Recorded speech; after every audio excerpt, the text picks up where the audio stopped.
Today I'm painting a figurative portrait on a 16 by 12 inch watercolour pad. It's 300 GSM, 140 pounds, and it's ordinary cold pressed paper, and I'm giving it a coat of gesso, and once that's dry give it then a coat of cadmium orange as a colour to paint onto. Dry that off completely, and then with charcoal I'm just going to start drawing in the figure. Now the whole purpose of this video is to show you how to paint a figurative painting without references, without thinking about proportions and the human anatomy and all that. Put that completely right out of your mind. That's not of any interest. This is all about the feeling about painting. So I'm painting a series of what I call powerful women at the moment, and this is one of them. So the stance is very powerful. So I'm going to be doing this in lots of layers, and the first thing I'm going to do is start putting in the darks and lights using black and white gesso. Rather than paint, well, acrylic paint, it is acrylic paint, but I just happen to have these large pots, so I will use them. So this is going to be a very hands-on experience because I'm going to be using my fingers quite a lot, and this fan brush. It's a bristle fan brush.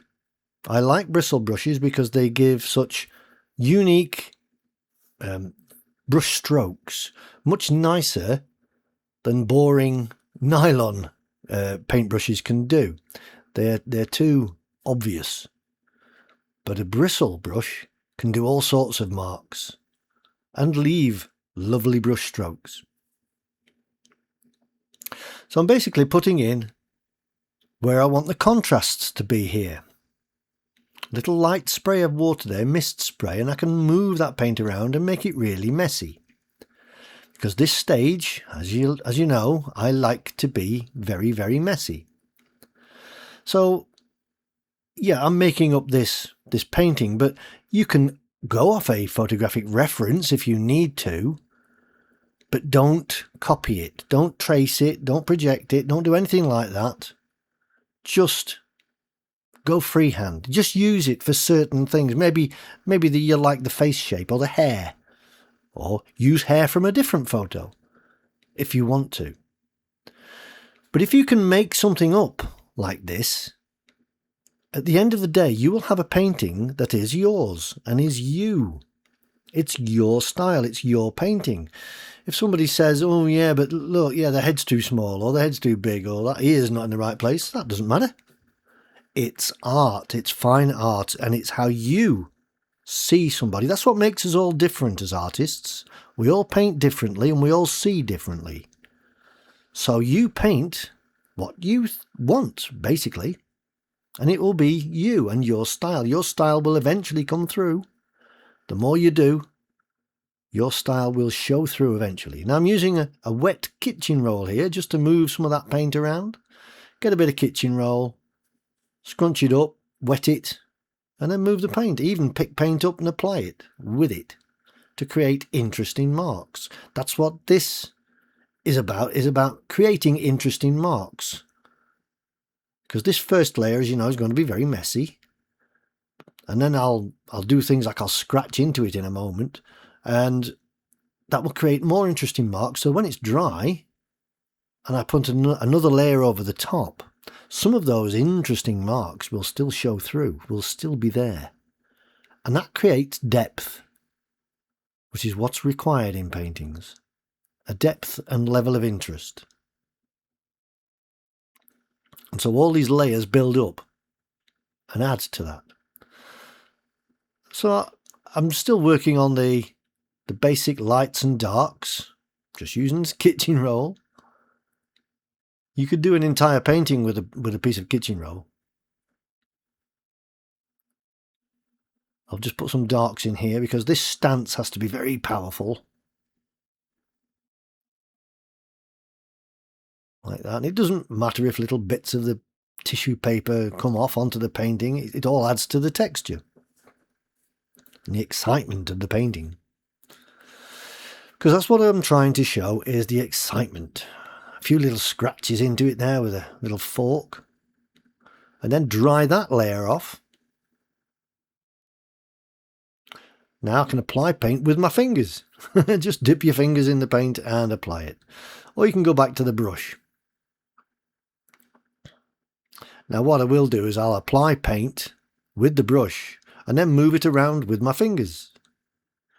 Use the two together. If you don't particularly like getting paint on your fingers, then you can always use a barrier cream. It makes getting the paint off your fingers a little bit easier.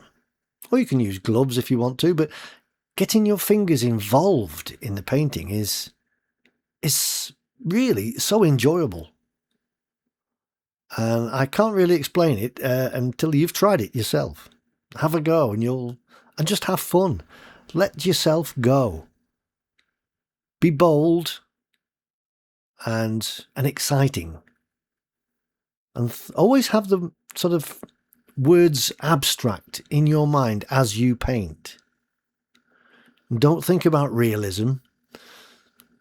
Don't think that, oh, that face is, I'm going to have trouble with that face later on because it won't look like a person. It doesn't matter. It doesn't matter if it doesn't look like a person. It's the basic figure you're after. I could leave it like that without any features. I will put some features in later on, but they're going to be very generic. I don't want it to look like a portrait of a particular person. I just want it to look like a woman in a very powerful stance. Like that. So I'll just keep building up now. I'm just going to put the face in a little bit more. Show a little bit of the forehead there. A little bit of an ear. And then some really bold brushwork. Thick brushwork. This is a smaller bristle brush I'm using now for this, but I will go back to the fan brush later on. But you can see how it starts to look like oil paint because I'm painting wet into wet, because I'm painting so quickly. And to be honest, this style of painting allows you to paint quickly. In fact, the quicker you can paint, the better, because the more random and stylized it will become. If you're not going off a reference, you're just using your own imagination, so you can paint as quickly as you want. But if it is drying a little bit too quickly, a quick mist spray of water with the spray mister will allow that paint to move around a little bit easier and keep it wet. So these little marks that I'm doing there look very like oil paint, especially when you start to move it with your fingers. Put some brights in here and there and some more darks. That hair just needs darkening up a bit.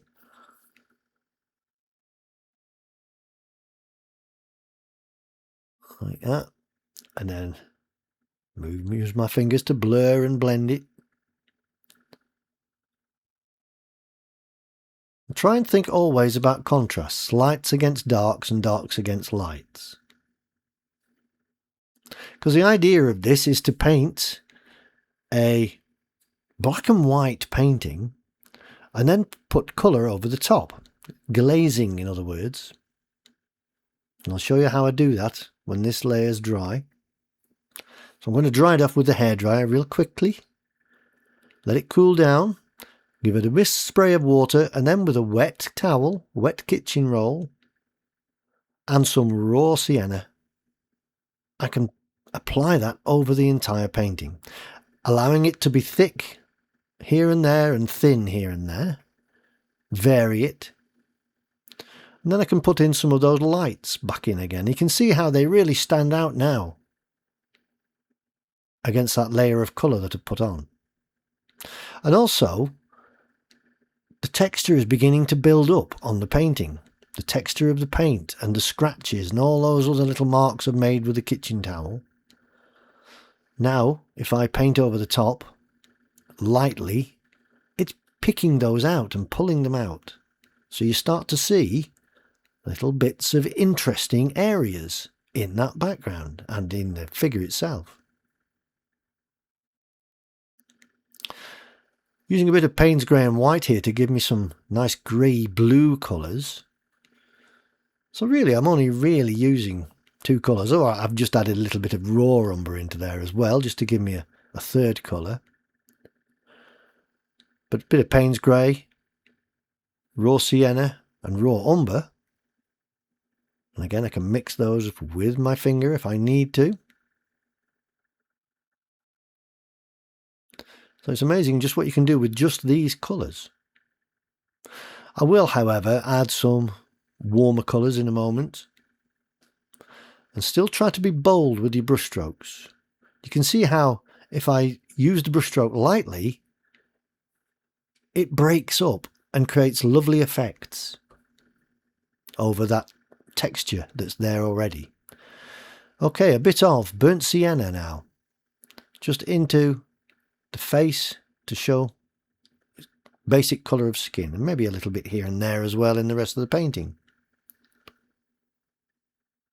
Blend and blur it like that.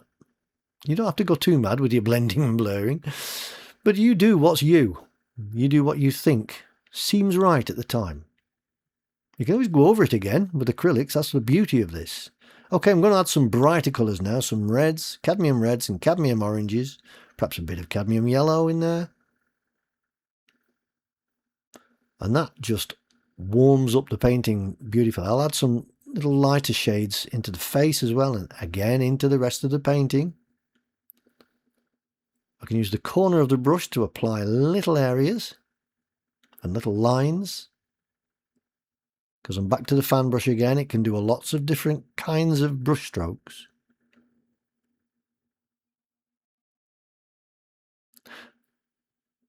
Bit more of that raw sienna there and elsewhere. Perhaps a little bit of yellow ochre in there as well.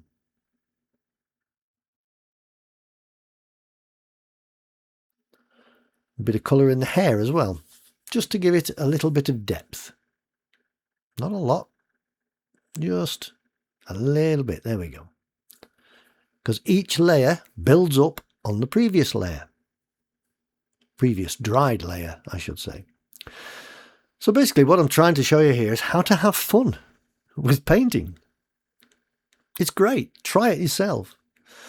I'm just going to do a little bit more to the face now, just to add 1 or 2 little areas, like shadows of eyes and nose and mouth, and get the profile right. So I'll just fiddle around with that. Again, I don't want it to look like anyone in particular, just a generic portrait. And then when I'm happy with that, I can call that painting finished. If you have enjoyed this video and hopefully found it interesting and entertaining, please don't forget to give it a thumbs up and subscribe to my channel. Be sure to click on the little bell icon if you wish to be notified of my latest videos. Hopefully I will see you on my next painting video, so until then, have a lovely day and happy painting!